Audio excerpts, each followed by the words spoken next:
새날을 여는 새벽 말씀 나눔입니다. 오늘은 2023년 9월 22일 금요일이고 저는 강민 목사입니다.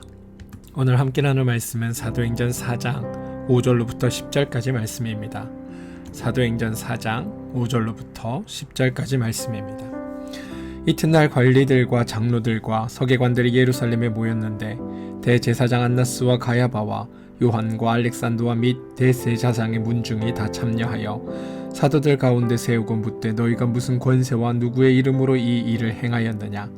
이에 베드로가 성령이 충만하여 이르되 백성의 관리들과 장로들아, 만일 병자에게 행한 착한 일에 대하여 이 사람이 어떻게 구원을 받았느냐고 오늘 우리에게 질문한다면 너희와 모든 이스라엘 백성들은 알라.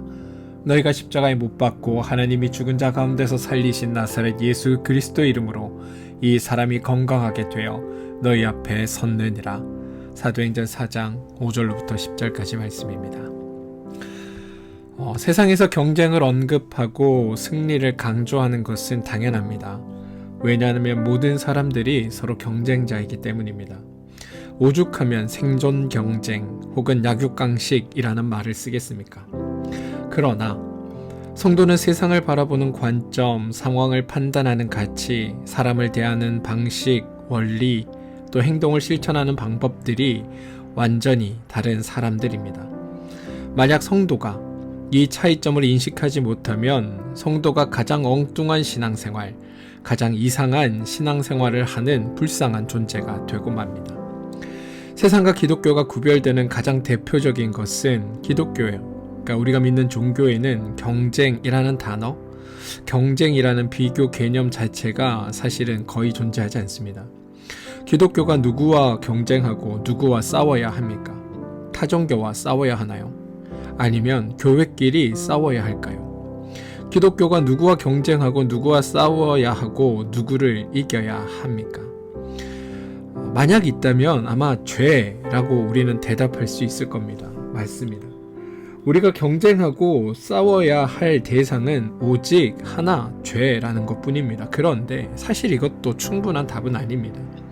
죄와의 싸움, 죄와의 전쟁이 정말 우리에게 끝나지 않은 것입니까? 우리가 성도가 되었으니 이제 죄와 붙어서 죄에게 승리해야 합니까? 우리가 만약 죄와의 싸움에서 지면 우리가 패배하는 것일까요? 혹시 우리가 패할 수도 있습니까? 사실 절대 그렇지 않습니다. 기독교가, 우리의 종교가 죄와 싸우는 것은 맞지만 죄와의 싸움은 이미 예수 그리스도의 승리로 판결이 났습니다. 이 싸움은 이제부터 시작해야 하는 싸움이 아니고 이미 이긴 싸움입니다. 그래서 성도는 이 싸움에 임하는 태도와 자세, 준비 등 모든 것에 있어 차원이 다르게 접근해야 합니다. 우리가 가져야 하는 것은 전쟁에서 이기는 것이 아니라 이미 이긴 싸움에서 승리를 선포하는 일이라는 겁니다. 우리가 이 관점을 가져야 복음서의 예수님의 사역이 이해가 되고 사도행전의 제자들의 사역을 이해할 수 있습니다. 성도의 관심은 죄인에게 성도의 삶의 모습을 어떻게 적용시켜 주어야 하는가, 죄인에게 하나님의 은혜와 사랑을 어떻게 구현시켜야 하는가, 세상에 하나님 나라를 어떻게 이루어낼 것인가를 생각하는 삶이 되는 겁니다. 싸워서 이겨야 하는 삶이 아니라 이미 이긴 싸움에서 그 이후의 삶을 어떻게 이루어낼 것인가, 그것을 드러내는 것, 그게 믿는 성도들이 해야 할 일들입니다. 그런 관점에서 오늘 관원들과 베드로의 대화 장면을 한번 살펴보길 원합니다. 4장 2절에서 제자들을 잡아두었던 이들이 또 모였습니다. 오늘 5절에 이튿날 관리들과 장로들과 서기관들이 예루살렘에 모였는데 대제사장 안나스와 가야바와 요한과 알렉산더와 문중이 다 참여하여 이렇게 되어 있습니다. 이 사람들은 예수님 당시 유대교의 지배 세력으로서 장기간 군림했습니다. 또한 예수님을 죽이는 과정에 직접적으로 가담했던 자들입니다. 누가복음 3장 2절을 보시면 세례 요한이 등장하기 전부터 이스라엘은 이들의 지배 아래에 있었음을 보게 됩니다. 게다가 안나스와 가야바는 한 집안 사람입니다. 요즘 카르텔이라는 말이 유행인데 이들이야말로 성전을 중심으로 한 진정한 카르텔을 이루고 있었습니다. 문제는 이들이 잘못된 신념을 가지고 있었을 때 생깁니다. 이들은 자신들이 백성들의 삶을 안전하게 하고 백성들이 어리석은 선동에 미혹되지 않도록 보호하는 그 책임을 맡고 있다는 생각을 가지고 있었습니다. 그리고 그 책임을 하나님으로부터 위임받았고 또 엄중한 사명이고 자신들은 그 역할에 충실해야 한다고 여기고 있었습니다. 그들이 예수님을 십자가에 못 박을 때도 바로 이러한 사명감이 작동을 한 것입니다. 단순히 예수님이 감정적으로 싫고 그들이 권력에 눈이 어두워져서 예수님을 제거하는 것이 아니라 예수를 죽이는 것이 백성들을 구하는 일이고 예수를 죽이는 것이 그들이 선을 행하는 일이라고 여겼기 때문에 그 일을 기꺼이 행했던 겁니다. 그래서 사실 잘못된 신념이 이렇게나 위험한 것입니다. 아무튼 이 사람들은 제자들에게 다음과 같은 질문을 던집니다. 7절 사도들을 가운데 세우고 묻되 너희가 무슨 권세와 누구의 이름으로 이 일을 행하였느냐. 지금 이들은 베드로와 제자들을 향해 너희가 무슨 권세와 누구의 이름으로 이 일을 행했느냐라고 묻습니다. 무슨 권세냐라는 질문은 무슨 능력이냐라는 것을 의미합니다. 그런데 누구의 이름으로가 뒤따라 나옵니다. 이렇게 질문하는 까닭이 있습니다. 왜냐하면 이들의 생각 속엔 이들이 해야 할 답변이 이미 정해져 있기 때문입니다. 관리들과 장로들과 서기관들의 생각 속엔 이런 능력이 나오는 출처는 두 군데 밖에 없습니다. 하나는 하나님께로부터 있고 하나는 바알세불로부터입니다. 그런데 하나님은 자신들에게 이미 권위를 주셨기 때문에 제자들은 하나님이라고 절대로 말할 수 없다는 겁니다. 그러면 남은 것은 바알세불 뿐입니다. 그리고 제자들이 예상대로 바알세불로부터 힘입었다, 바알세불의 이름으로 행하였다고 하면 이들은 부정한 세계력, 불의한 행동으로 몰아서 이들을 처벌할 수 있다는 생각을 가지고 있었습니다. 그리고 드디어 베드로가 대답할 차례입니다. 그런데 여러분, 이때 베드로의 대답이 재미있습니다.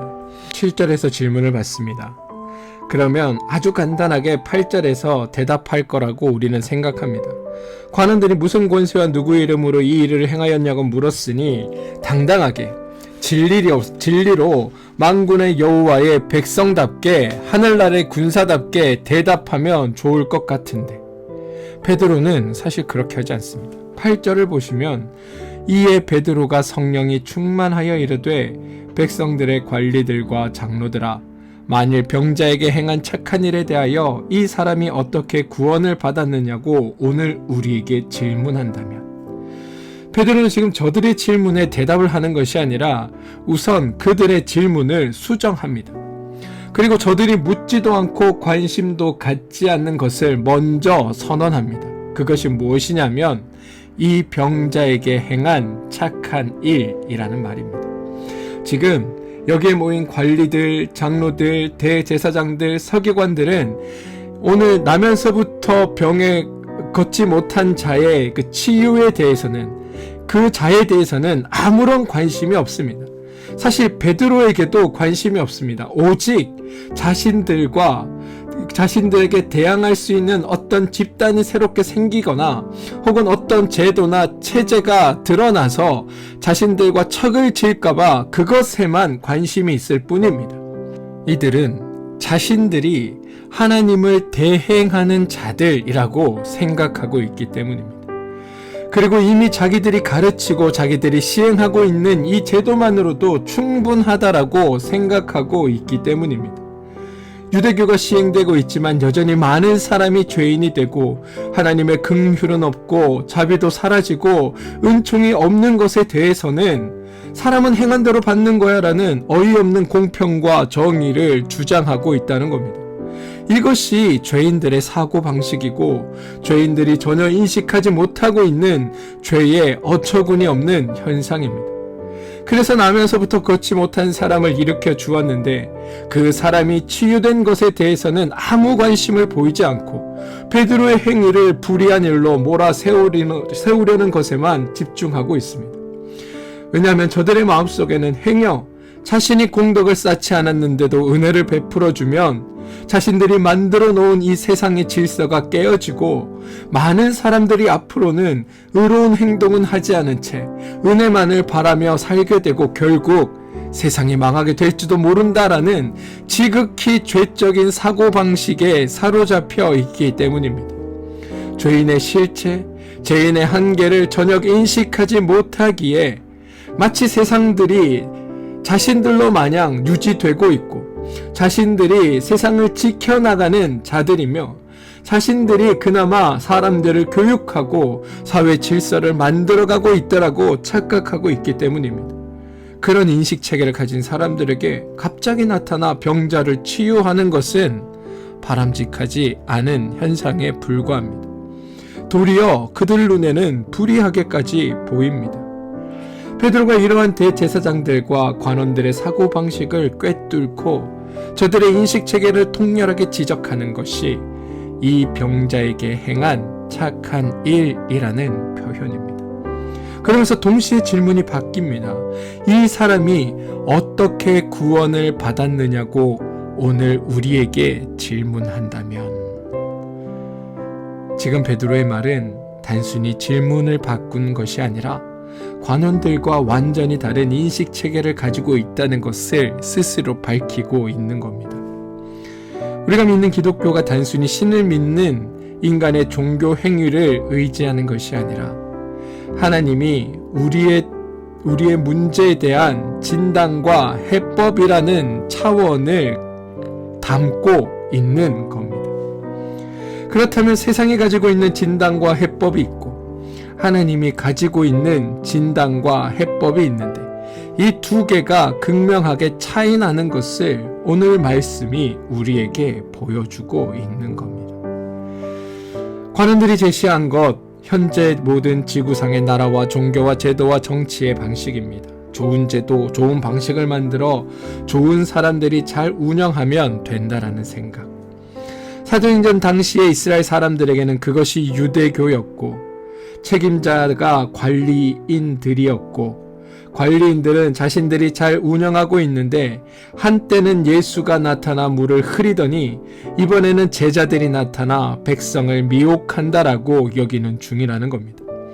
이에 비해 제자들은 하나님의 마음과 하나님의 능력을 방법으로 제시하고 있습니다.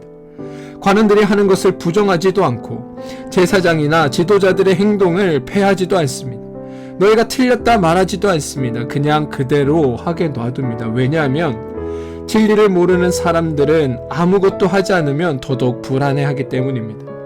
무엇이라도 하고 있어야 합니다. 대신 제자들은 흔히 말하는 개혁, 혁신, 운동 이런 것이 아니라 자신들이 성도로서 하나님이 자신들과 함께하며 역사하시는 그 하나님의 마음과 하나님의 능력을 실제로 실천하며 적용하며 자신의 삶에서 구현하는 것으로 대신하고 있다는 겁니다.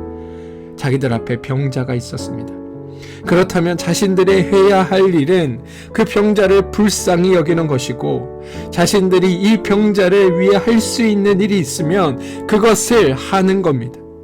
그게 오늘 병자를 고쳐주는 것으로 나타났습니다. 그것으로 족하다. 제자들은 지금 하나님 나라의 확장의 그 사명을 감당하는 중에 병자를 고치면 이 사역의 영향력이 훨씬 더 크게 될 것이라 이것 때문에 한 것이 아닙니다. 이적과 기적을 행하면 사람들이 더 많이 모일 것이고 더 많은 사람이 모이면 복음을 전할 기회가 더 많아지고 이렇게 기회가 많아지면 땅끝까지 제자 삼으라는 하나님의 그 말씀을 좀 더 빨리 완수할 수 있을 것이라고 생각하기에 이 사람을 고친 게 아니라는 겁니다. 지금 자기 눈앞에 나면서부터 못 걷게 된 사람이 있습니다. 그를 연약한 자로 보았습니다. 죄인은 그가 연약한 자로 보이지 않고 무능한 자로 보입니다.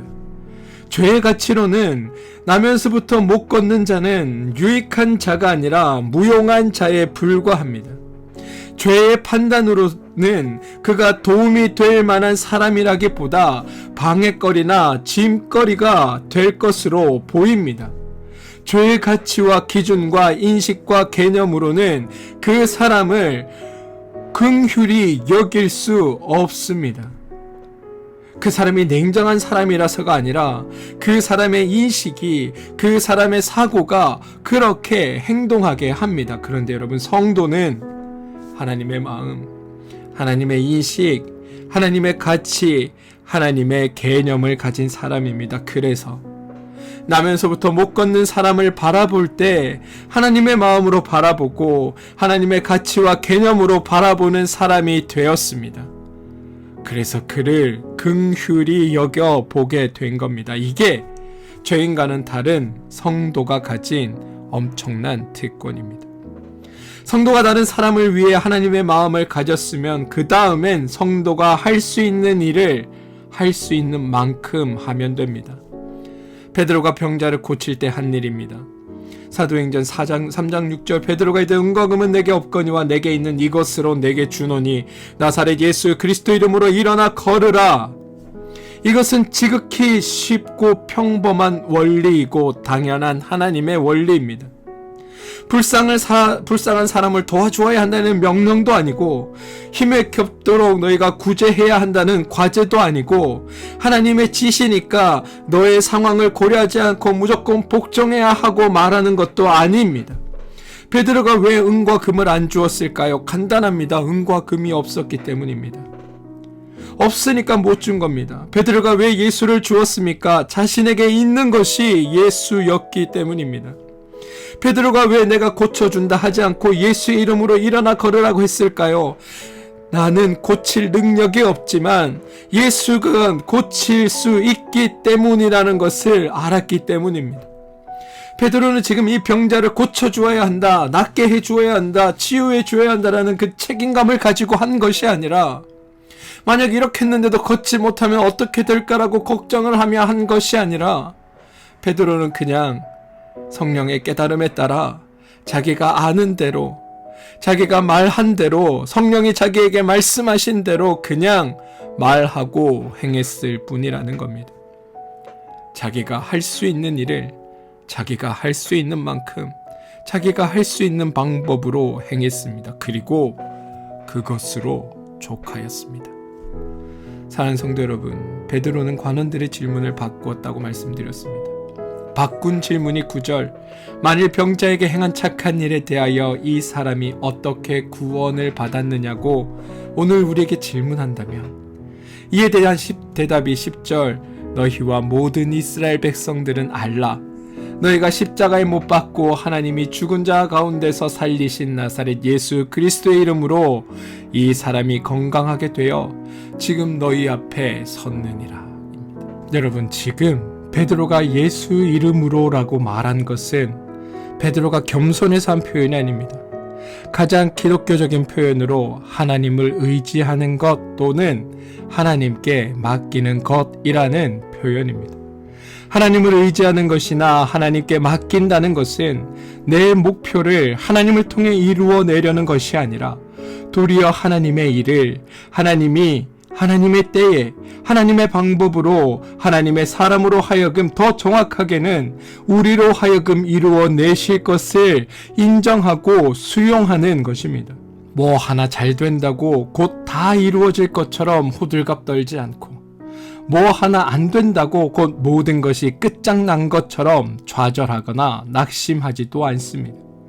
인간의 일에 일희일비하지 않고 하나님이 이루어 가심을 신뢰하는 것, 그게 성령의 인도함으로 사는 우리의 삶의 모습이어야 한다는 겁니다. 사랑하는 성도 여러분, 우리 때문에 하나님이 달라지고 우리 때문에 기독교가 달라지고 우리 때문에 교회가 달라지는 것이 아닙니다. 신앙은 정반대의 이야기를 합니다. 하나님 때문에 우리가 달라지고 하나님 때문에 교회가 세상의 모임과 구별될 수 있습니다. 하나님을 위해서 이것을 앞세우기보다 하나님 때문에 내가 무엇이 달라졌는지, 하나님으로 말미암아 내게 이루어진 일들이 무엇인지, 하나님 때문에 내가 자유하고 평안할 것임을 우리는 알아야 한다는 겁니다. 이게 먼저입니다. 사랑하는 성도 여러분, 바라기는 하나님을 말미암아 즐겁고 신나고 행복한 신앙생활, 믿음의 삶이 되시기를 주님의 이름으로 진심으로 축원드립니다. 우리 함께 기도하겠습니다. 하나님, 그동안 우리가 분주하게 사느라 우리의 생이 은총이고 신비임을 잊고 지낼 때가 참 많았습니다.